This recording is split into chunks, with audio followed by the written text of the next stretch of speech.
ప్రభు, త్యాగం పూర్తయిందా? అయితే మన చిరంజీవిని కాపాడుకునే మార్గం లభించిందన్నమాట. ఇదిగో రక్షాబంధం.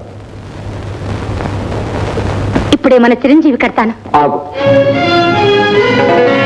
అది భరించవలసింది చిరంజీవి కాదు, ప్రభు. అవును రత్నావళి, మాకు నీ ప్రాణం ముఖ్యం. ప్రభు, మీ అభిమానం నాకు తెలుసు ప్రభు. కానీ ఏ బిడ్డ కోసమైతే ఇన్నాళ్ళు ఇన్ని నోములు వ్రతాలు చేశాము, ఏ బిడ్డడు కలగాలని కలలు కన్నాము, ఆ బిడ్డని రక్షించుకోరు మన ధర్మం ప్రభు. రత్నావళి, ఈ బిడ్డడు కాకుంటే మరొక బిడ్డడు పుట్టవచ్చు. పుట్టకపోయినా బాధలే. కానీ ఇన్నాళ్ళు మా కష్ట సుఖాల్లో భాగం పంచుకుంది మా ప్రాణంలో ప్రాణంగా మిలిగే నిన్ను ఈ పసిగడ్డు కోసం త్యాగం చేయలేదు. ఆ రక్షాబంధాన్ని నీవే కట్టుకోవాలి. ప్రభు, ఈ శరీరం ఎప్పటికైనా నశింపవలసింది.